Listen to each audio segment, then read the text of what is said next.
Bem, nós vimos as medidas de tendência central, agora nós vamos ver as medidas de variação, que são medidas úteis para que a gente verifique o quanto determinados valores eles se dispersam ou se afastam em relação a essa centralidade dos dados, ou seja, a média ou a mediana. Como se avalia o grau de variabilidade? Bem, há vários elementos que ajudam a entender essa variabilidade. A amplitude total ou intervalo total da amostra, a amplitude semi-interquartílica, que é uma amplitude diferenciada, porque ela se baseia no fato de que nós estamos avaliando os dados mediante quartis de dados, e vamos ver daqui a pouco esses quartis, ou ver cada percentil da amostra, o que significa isso. Há também a possibilidade de avaliar isso pelo desvio médio, pela variância e por um termo que é muito comum, que é o desvio padrão, que é inclusive a raiz da variância. De tal forma que esses são os componentes que nos ajudam a compreender o quanto determinado dado varia em relação à média ou à mediana. O primeiro desses dados é a amplitude total e intervalo total, que é óbvio, já vimos isso anteriormente, que é o valor dado pelo diferencial entre o limite superior e o limite inferior da amostra. Então, vendo o scout esportivo aqui entre Lionel Messi e o Cristiano Ronaldo, vamos imaginar que eles tenham tido, num determinado momento das suas respectivas carreiras, esse perfil de desempenho. Então, observem que as assistências por jogo, elas apresentam a mesma amplitude, não é? O menor desempenho de cada um deles é o de 8 assistências por jogo. E o maior desempenho, 12 assistências. Mas percebam que a frequência é diferente entre aquela exibida pelo Messi e aquela exibida pelo Ronaldo. E mais ainda, quando nós comparamos dados como média, limite superior e inferior e amplitude, os dados são simétricos. Mas percebam que não há essa simetria do ponto de vista da frequência. Aí vocês podem dizer, bem, mas se na média o resultado é esse, mas não é bem assim. A variação dos dados, o desvio padrão, muitas vezes eles nos dão um indicativo do comportamento de como um determinado componente de estudo, no caso aí, um jogador de futebol, pode ser também um fenômeno natural, pode ser também o desempenho de um equipamento, de uma máquina, de uma peça, enfim. Dependendo do que nós estamos focando, o comportamento dessa variável e o quanto ela varia faz diferença quando eu coloco isso numa perspectiva temporal. Ou seja, quando eu devo me preocupar que essa variável ela varie mais ou menos, mesmo que a média comparativa entre um sujeito e outro, entre uma máquina e outra, seja a mesma. Mas a variação, para mim, pode fazer diferença. Bem, e essas medidas de variação, elas, de forma intuitiva, podem ser avaliadas da seguinte maneira. Se eu tiver esses dois desempenhos aí na produção de leite, por exemplo, então, na imagem superior, percebam que há há um perfil bastante heterogêneo na produção dessas caixinhas de leite. Enquanto que embaixo há uma produção tanto quanto mais homogênea. Então há uma certa concentração desse perfil produtivo mais no centro da curva, né? Ou no centro dessa reta projetada aí.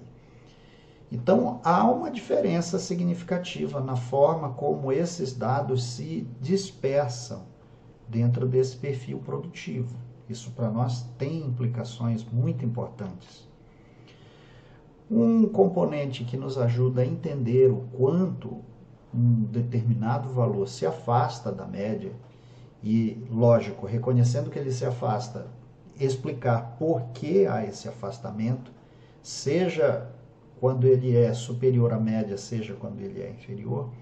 Então, essa medida muito interessante para nós é a do desvio padrão. Então, é a medida mais comum da dispersão dos dados em torno da média.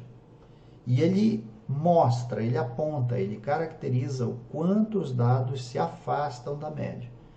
Nós vamos aprender num determinado momento, inclusive, que nós vamos normalizar uma curva e estabelecer em pontos de desvio padrão o quanto um determinado valor, um quanto um determinado componente, um quanto determinado sujeito se afasta da média do ponto de vista desses pontos de desvio padrão. Lembrem aquela regra empírica no qual nós temos o conceito de que mais de 99% dos dados estão distantes até 3 pontos de desvio padrão, seja à esquerda, seja à direita da centralidade dos dados, ou exatamente do ponto zero caracterizado pela média.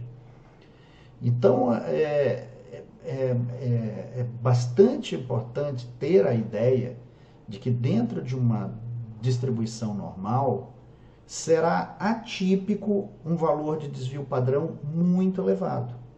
Então, a tendência é que esses valores de desvio padrão elevados, eles estejam nas extremidades da curva, tanto como valores menores quanto valores maiores que a média.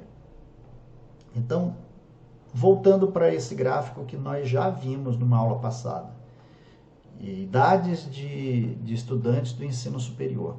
Então, vejam, a amplitude aí é de 10 anos, ou seja, o estudante mais velho tem 26 anos, o estudante mais jovem tem 16 anos. E percebam que os mais jovens, os muito jovens, eles estão no extremo à esquerda da média, enquanto que os estudantes de idade mais avançada, eles estão no extremo à direita da média. Então, bem no centro dessa curva, ou até 3 pontos de desvio padrão a partir da média, nós vamos ter mais de 90%, mais de 99% dos dados. Isso nos ajuda a entender o quanto um determinado valor ele é mais incomum, vamos dizer assim, como um dado isolado. Ou, dizendo de uma outra maneira, o quanto, às vezes, um determinado valor ele é mais comum dentro dessa distribuição. Ou seja, o comum, neste caso, eu estou querendo dizer que o quanto mais próximo ele é da média dentro da variável de interesse estudada nessa amostra. Então, a curva traçada, ela aponta exatamente esse dado, né? A média aí é de 21 anos, a média de 21 anos. Então, quem tem 16 anos e 26 anos são os estudantes que estão os mais afastados, né, da média do ponto de vista dos seus desvio padrão. Ok? Bem, a variância é a medida que vai nos proporcionar chegar a esse desvio padrão. É exatamente a partir da raiz dessa variância que eu vou alcançar o valor do desvio padrão. Então, para dados ordenados simples, nós temos essa fórmula à esquerda, e para dados distribuídos em frequência, da direita. A diferença entre elas é que os dados ordenados simples, eles vão ser simplesmente a somatória do meu valor de interesse, a somatória de todos os valores menos a média, elevados ao quadrado, dividido pelo número de sujeitos da amostra, menos 1. E no caso da direita, o componente que entra de diferencial é a frequência com que esse valor aparece. Então, vejamos como nós calculamos o desvio padrão, que é exatamente essa medida de variação dos valores em torno da média. Para calcular o desvio padrão amostral, essa é a fórmula que nós utilizaremos. E para as calculadoras e softwares de computador, em geral, os algoritmos de cálculo utilizam essa fórmula. Então, é relativamente comum que, dependendo do software que estejamos utilizando, haja uma pequena variação de valor em torno desse desvio padrão. Pode ser uma alteração significativa, né? Não pode ser valores distantes entre si. Mas é natural, pelo menos do ponto de vista de casas decimais, que ocorra essa pequena variação. Bom, então vamos fazer essa operação passo a passo, e a referência desse exercício está na página 84 do livro do professor Mário Triola, Introdução à Estatística, a 11ª edição. Para a fórmula utilizada em softwares e calculadoras, a página de referência é 85. Então vamos imaginar esses dois estudantes. Então esse estudante aqui na esquerda, o João, ele tem o seguinte desempenho: ele tem uma nota 3, ele tem uma nota 6, uma nota 8 e uma nota 9, todas essas avaliações valendo de 0 a 10. E a Maria tem um desempenho bem distinto.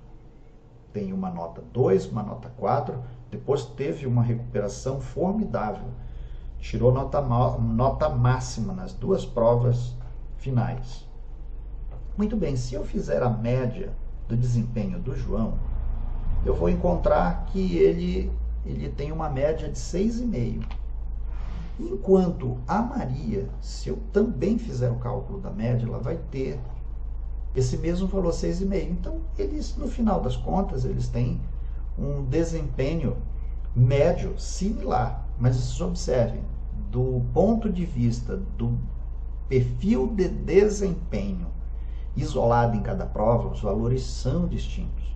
Então, para mim, está claro que o João dá a impressão de ele ter um desempenho que é um desempenho que vai crescendo ao longo do período das avaliações, né? Vejam, ele foi de 3 para 6, de 6 a 8, de 8 a 9. Enquanto que a Maria, que teve um desempenho muito fraco, ela deve ter queimado o óleo da meia-noite estudando para ter um desempenho tão formidável, né? Considerando, né, pessoal, que ela não utilizou nenhum meio ilícito, né? Então vamos imaginar que ela é muito boazinha e honesta, e esse desempenho ele se deve tão somente ao mérito dela. Então ela saiu da mediocridade para um desempenho brilhante. Então agora, quando eu observo o desempenho do João a partir do cálculo da variância, né? Então vejam só, em cada ponto eu subtraio os valores marginais da nota dele do valor da média e elevo ao quadrado. Faço essa somatória e o meu denominador aí vai ser o número de avaliações, foram 4 avaliações que ele fez, menos 1, é o n-1 da fórmula, né? E essa variância vai corresponder a 2,6, o que vai corresponder a raiz de 21,3, e na extração dessa raiz ele vai ter um desvio padrão de 2,65 pontos. E o desempenho da Maria? Eu fazendo a mesma coisa, ela vai ter uma variância de 51/3, o que equivale a 4, tirando a raiz, eu vou ter 4,12. Então, percebam que a Maria tem o dobro do desvio padrão do João, ou seja, ela varia muito do ponto de vista do desempenho. Então, se nós estamos analisando um estudante do ponto de vista da variação do desempenho, o João ele não varia muito o desempenho dele. A Maria varia bastante esse desempenho. No final das contas, de um ponto de vista prático, o que vai significar é que ambos conseguiram alcançar um desempenho acadêmico bom, né? Um desempenho acadêmico bom. Agora, se eu estivesse esperando que eles tivessem um desempenho mais regular, né? Talvez o João, em provas subsequentes, ele me mostra a tendência de que ele vai obter um resultado melhor, porque ele está sendo mais regular no progresso dele. O da Maria é um pouco difícil para mim explicar por que o desempenho dela é tão distinto, né? Ou ela vai muito bem, ou ela é péssima em termos de desempenho. Bom, e voltando para aquele dado inicial do scout esportivo, do desempenho do Ronaldo e no Messi, num determinado campeonato de futebol, né? Então eles têm esse perfil, que nós já vimos que do ponto de vista da média, da amplitude, né, é praticamente idêntico, mas quando eu olho a frequência de assistências que eles têm por jogo, não é diferente, né? Não é a mesma coisa, é diferente. Então eu vou fazer esse cálculo, eu vou encontrar a variância e depois o desvio padrão a partir desses dados do scout deles de assistência num campeonato. Então, fazendo esse cálculo, eu vou obter que o desvio padrão do Messi é de 1,83, enquanto que o Ronaldo é de 7,36. Então, vamos dizer assim, o Messi é mais regular, sem dúvida, é mais regular, enquanto que o Ronaldo ele é muito heterogêneo no desempenho. Mas olhem só, nós poderíamos perguntar da seguinte maneira essa questão. Qual é o perfil de jogador que eu quero ter na minha equipe de futebol? Se o perfil que eu quero é de um indivíduo que tem um desempenho mais regular, a minha escolha é o Messi. Agora, se eu quiser apostar na genialidade e talvez na possibilidade de que o jogador ele esteja num dia inspirado e brilhante, ou seja, eu contar com o acaso, talvez a escolha recaia melhor sobre o Ronaldo. Por quê? Porque, vejam, ele chega a ter um desempenho de 30 assistências num jogo. Ou seja, ele joga quase o jogo inteiro sozinho, ou se colocando na cara do gol, ou colocando os companheiros na cara do gol. Então, essa é uma escolha que não tem um certo e um errado. Ela vai estar baseada no que esses dados apontam para quem vai tomar a decisão entre escolher aquele que é mais regular e previsível ou aquele que pode ser mais genial e imprevisível. Numa determinada população em que eu tenho um conjunto de dados ordenados, a maneira com que eu faço isso é bastante parecida à maneira com a qual eu procedi nesses exemplos da avaliação do João e da Maria e na avaliação do Messi e do Ronaldo. Então, eu tenho aqui na primeira coluna a altura em centímetro de algumas pessoas e depois eu tenho na segunda coluna o diferencial entre a média e o valor de cada dado de entrada. Então, observem já nos resultados, que vão de menos 14 a 21 positivos, observem que gradativamente os valores eles vão se aproximando de zero para depois alcançar valores positivos até 21. Então, eu consigo enxergar que há uma razoável simetria de dados aí. E depois, pelo módulo desse valor, eu vou chegar a esse quantitativo numérico, que é a minha somatória. E, portanto, eu consigo, a partir disso, chegar à variância e ao valor do desvio padrão, que nesse caso vai corresponder a 11,436. Então, há um desvio padrão nesta amostra de 11 centímetros.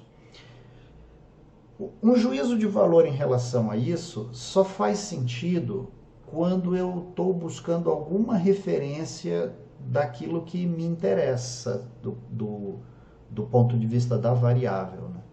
Então, eu posso estar estudando o perfil de altura, vendo se a altura é razoavelmente homogênea. 11 centímetros de diferença como desvio padrão não me parece algo muito homogêneo.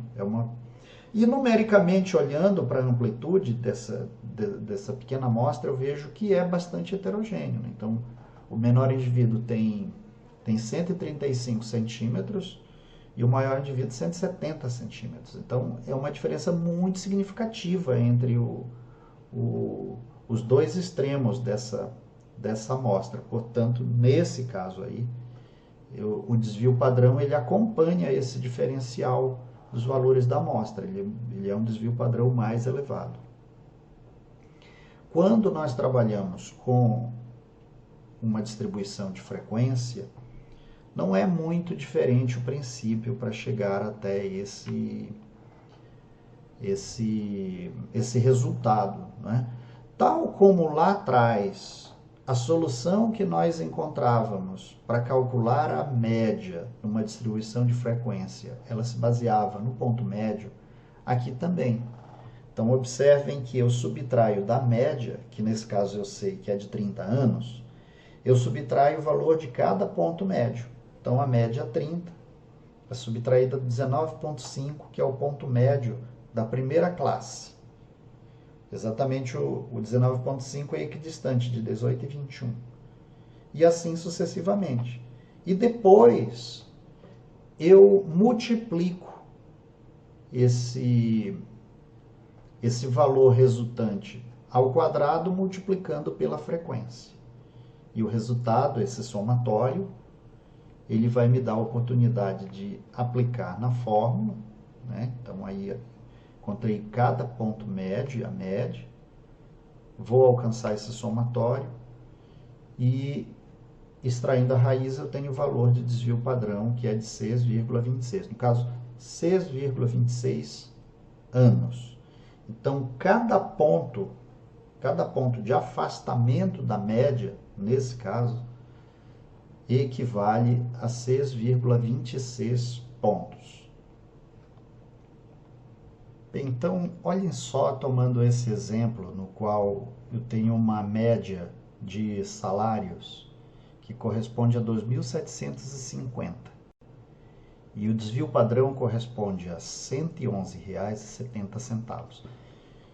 Então, vejam, eu parto do princípio de que a média ocupa o valor central na curva, portanto, corresponde a zero, e estabeleço os pontos de afastamento de desvios padrão, à direita e à esquerda. Então, onde estaria o valor 2.875? Então, ele estaria mais de 2 pontos de desvio padrão afastado da média. Então, numericamente pode parecer pouco, mas tomando o conjunto da amostra, nós vamos perceber que esse salário, ele é um salário que ele se aproxima do extremo da curva, à direita. Portanto, é um salário que, do ponto de vista dessa amostra, ele é um salário bem posicionado em relação ao que é a média, considerando que essa amostra populacional ela exiba um perfil de salários razoavelmente homogêneo. Então, estar nesse grupo aí, estar nesse ponto aí, estar a pouco mais de 2 pontos de desvio padrão, do ponto de vista da análise, indica estar muito bem colocado do ponto de vista ao ganho salarial, quando comparado à média dos salários. Bem, uma outra medida de variação que é muito interessante é o coeficiente de variação de Pearson.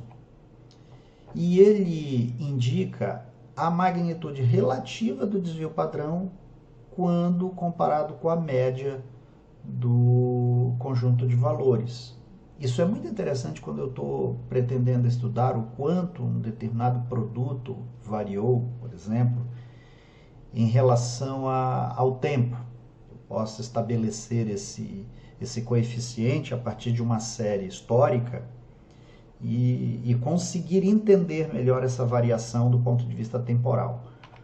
Vamos a um exemplo. Então, se eu estou trabalhando com a amostra, eu uso o desvio padrão amostral, ou se eu tiver dados populacionais, esse desvio padrão populacional. Então, imagine a seguinte situação: foi feita uma cotação de preços da tonelada de farelo de soja durante 7 meses consecutivos. Então, a média dessa tonelada equivale a R$ 787,14, com um desvio padrão de R$ 25,63. Portanto, a razão entre o desvio padrão e essa média é de 3,3%. Da mesma maneira, eu fiz o mesmo procedimento em relação à saca de açúcar bruto, também durante 7 meses, obtendo uma média de 49, pouco mais de R$49, com um desvio padrão amostral de R$ 4,81. E a razão entre esse desvio padrão e a média foi de 9,8%. Portanto, eu tenho a condição de, entre estes dois produtos, dizer que, do ponto de vista do coeficiente de variação, o açúcar, a saca de açúcar, teve uma variação muito mais significativa, foi cerca de 3 vezes maior do que aquela do farelo de soja, da tonelada de farelo de soja. Então, considerando que isso são produtos alimentícios, de que são commodities de exportação, para mim é interessante para ter uma métrica de análise do ponto de vista da variação do valor desses produtos, de um ponto de vista temporal, e que eu possa, inclusive, vir a comparar isso com outros tipos de produto, ou até mesmo com o mesmo produto numa outra escala de tempo.